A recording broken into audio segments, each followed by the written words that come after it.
Question कह रहा है बिंदु 1,5 से गुजरने वाली तथा दी हुई रेखा के लंबवत रेखा का समीकरण। अच्छा, आप कोऑर्डिनेट बेसिक पढ़ते आ रहे हैं तो आपको इस क्वेश्चन लगाने के एक से ज्यादा तरीके आ जाएंगे अगर आपको पूरा ज्ञान है।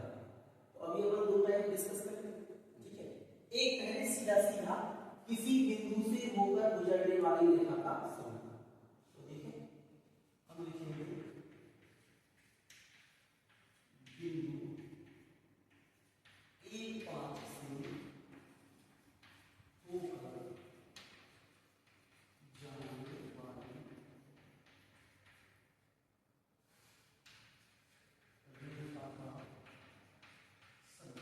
ठीक है। तो ये हमारा x1 y1 है, ठीक है। फॉर्मूला क्या होता है? फॉर्मूला होता है y minus y1 upon n x minus x।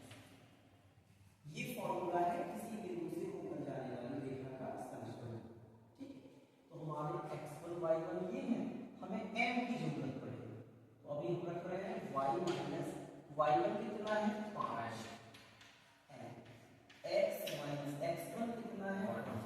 इसे हम एक समीकरण करके छोड़, हमें इसमें दिक्कत क्या है? m पता करना है।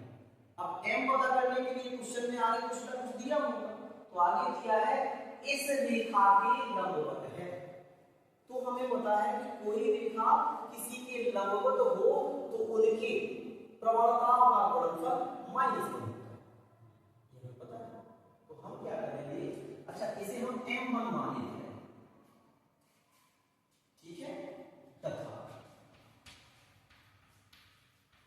यह रेखा इसके 3x माइनस 5y प्लस 7 बराबर 0 की क्या है? तो यहां से सबसे पहले इसको हम प्रवणता निकाल लेंगे। तो इसकी प्रवणता निकालने के लिए सिर्फ प्रवणता रूप में लिखना पड़ेगा। प्रवणता रूप क्या होता है? प्रवणता रूप होता है y बराबर mx प्लस b, ये प्रवणता रूप। तो इसे पहले हम काय में लिखेंगे? प्रवणता रूप। तो क्वेश्चन में हमें क्या दिया हुआ है? रेखा प्लस 7 बराबर 0। हम y के अलावा सारी चीजें वहां दे देंगे।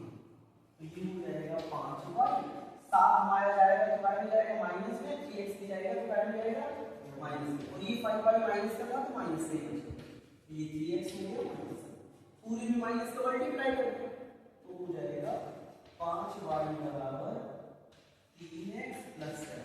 5 भी भेज दें तो y बराबर हो जाएगा 3/5 x प्लस 7, ठीक है। अब तुलना करा देंगे किससे? y बराबर mx प्लस c से कराने पर 7 की बटे 5 आ जाएगा, सबके 5। तो ये 5 भेजा तो यहाँ से बटे में जाएगा, दोनों टर्म के बटे में जाएगा। हमें इससे मतलब नहीं है, मतलब इससे। तो हमारा ये m2 है, हम चलो यहाँ भी m2 दिखा रहे हैं। m2 हमारा कितना हो गया? 3/5, ठीक है। अब देखिए हमें पता होता है, हमें क्या पता होता है? लंब होने पर, जब दोनों रेखाएं लंब हो तो फॉर्मूला क्या आ जाता है? m1 इंटू m2 बराबर माइनस, ठीक है। m1 हमारा m1 ही रहेगा इंटू m2 कितना है? 3/5 माइनस 1 उधर भेज देंगे, m1 का मान कितना आ जाएगा? ये उधर जाएगा तो माइनस का 5 होगा। इसका मान हमें पता रख देना है समीकरण 1 में और हमारा आंसर आ जाएगा। तो समीकरण 1 से सीधा, ठीक है, कॉपी करेंगे। y बराबर -5 इक्वल y माइनस क्या है? समीकरण y माइनस 5 बराबर m1 की जगह रख देंगे माइनस का 5 ब्रैकेट में x माइनस 1। 3 का इधर गुणा हो जाएगा, -5 का इधर हो जाएगा। तो 3 का y के साथ होगा 3y 3 का 5 के साथ होगा 5 3 15, इसका होगा तो माइनस का 5x, इसका होगा तो प्लस का 5। अब सबको इस पर दिया तो ये 5x माइनस के इसका पाएंगे प्लस के हो जाएंगे, प्लस का 3y पहले से है, माइनस का 15 है, ये 5 भी आएंगे इस y के हो जाएंगे माइनस के बराबर 0, तो ये हो गया 5x प्लस 3y प्लस जुड़ जाएंगे माइनस का 20 बराबर। एक तरीका आपका ठीक है, एक तरीका है कि हमें भाई दूसरा तरीका नहीं पता है, हमें पता है किसी बिंदु से होकर जाने वाले रेखा का समीकरण, हमने उसे यूज किया, फिर हमें ये रिलेशन भी पता है कि अगर दो रेखाएं लंब हो तो उसकी गुणनफल उनकी प्रवणता और कितना होता है -1। यहां से हमने प्रवणता निकाल दी और रख दी आंसर। अब दूसरा तरीका इससे आसान, दूसरा तरीका क्या है, इससे आसान, ठीक है, वो सीधा सीधा है, ये फॉर्मूले से आए सीधा सीधा तो ये भी है, लेकिन कैलकुलेशन थोड़ी सी बड़ी होगी। दूसरा इससे भी आसान, ठीक है। अब देखिए दूसरा तरीका, ये पहला हो गया, अब ये सेकंड है, ठीक है। हम लिख लेंगे चूंकि 3x - 5y + 7 बराबर 0 के लंबवत रेखा का,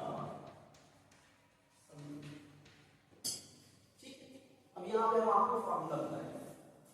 अगर कोई रेखा दी है ax + by + c बराबर 0, मान लो कोई रेखा दी है, तो इसकी समांतर रेखा निकालनी हो, समांतर रेखा का तो क्या हो जाएगा फॉर्मूला, ax + by + लैम्डा बराबर g। ये अब इसमें a और b तो यही रहेंगे, लैम्डा का मान को कहीं से निकालना पड़ेगा, और जब आ जाए हमारा तो ये समांतर रेखा का होगा। ऐसे ही दी हुई रेखा के लंब रेखा का समीकरण, अगर हमें लंब रेखा का निकालना है तो उसके लिए देखो क्या हो जाता है, ये आ जाएगा इसका -bx प्लस, या बीच में बदल दो, इधर साइन नहीं बदलना है तो आप बीच में बदल दो, आगे नहीं बदलना है तो बीच में बदल दो, तो bx माइनस, यहां भी बदल सकते हैं यहां भी बदल सकते हैं, bx माइनस ay और प्लस लैम्डा बराबर, ऐसा कर सकते हैं, या ax माइनस, इधर ax की जगह b कर दें, बीच में माइनस बदल दें, या फिर माइनस b आगे लगा दें, इधर प्लस लगा दें, मतलब एक का चिन्ह बदल दें। तो हमने ये लिखा, ठीक है।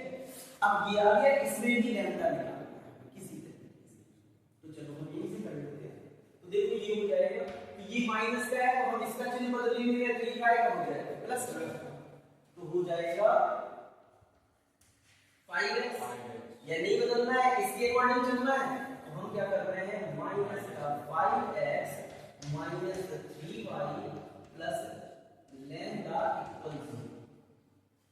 अब ये तो सही है, लैम्डा का मान निकालना, अब लैम्डा का मान कहां से आया, तो क्वेश्चन कह रहा है इस बिंदु से होकर गुजरना है, तो अगर कोई रेखा किसी बिंदु से होकर गुजर रही है तो वो बिंदु क्या करेगा, उसे सेटिस्फाइड करेगा, संतुष्ट करेगा, तो हम संतुष्ट करा देंगे। संतुष्ट कराने में क्या करना है, x और y की जगह ये मान कर देंगे, क्योंकि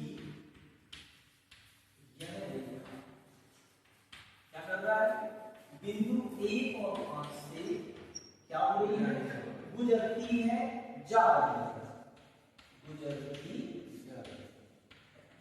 ठीक है। तो अतः ये क्या करेगा, इसे संतुष्ट करेगा, अतः यह इस रेखा को क्या करेगा, संतुष्ट करेगा, ठीक है। तो x और y की जगह, x की जगह 1 और y की जगह 5 यहां कर देना है, तो क्या हो जाएगा -5 into x की जगह 1 -3 y की जगह 5 प्लस लैम्डा बराबर 0।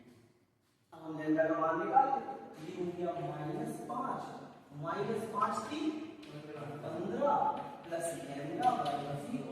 लैम्डा बराबर क्या हो जाएगा 15 5 20 उत्तर जाएंगे बाय क्यों जाएंगे प्लस के हो जाएंगे। ये मान हम कहां रखते हैं इसे हम समीकरण भी मानेंगे समीकरण की ठीक है। तो हम लिखेंगे लैम्डा का मान समीकरण 1 में समीकरण 1 क्या है माइनस का 5x माइनस का 3y प्लस लैम्डा की जगह कितना रख दिया है 20 बराबर 0। अब आप कहोगे कि सर यहां ये प्लस में आ रहे हैं तो देखो चिन्ह उल्टे हुए। हमने कहा था ना कि यहाँ या तो इसका चिन्ह बदल लो या इसका किसी एक का बदल लो। अब हमने उसका बदल लिया तो चिन्ह उल्टे आ रहे तो कुछ नहीं करेंगे माइनस का गुणा करते पूरे समीकरण में माइनस का गुणा करते हैं तो देखो क्या हो जाएगा जब माइनस का गुणा करेंगे माइनस ब्रैकेट माइनस का 5x माइनस का 3y प्लस का 20 बराबर 0। माइनस का ये सभी चिन्ह बदलेंगे क्या जाएगा 5x प्लस का 3y और ये प्लस का है माइनस का। तो देखो इस विधि से भी उतना ही मान आ गया जितना उसमें आया था।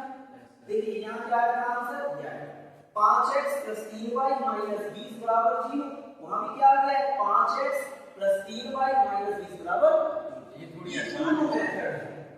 ये छोटा है आसान है। यहाँ पे ये वाली ये हमने जो बताई आपको ये फॉर्मूला यूज है ठीक है। तो इस फॉर्मूले में हमें ये कर देना है समांतर में क्या है सीधा सीधा है इसमें हमें चिन्ह बदल देना है। तो किसी एक का चिन्ह जरूरी नहीं कि किसका आप इधर का बदल लो तो इधर का रहने दो इधर का ना बदलो तो इधर का बदल दो एक चिन्ह बदलना है या तो ए का या फिर बी का ठीक है।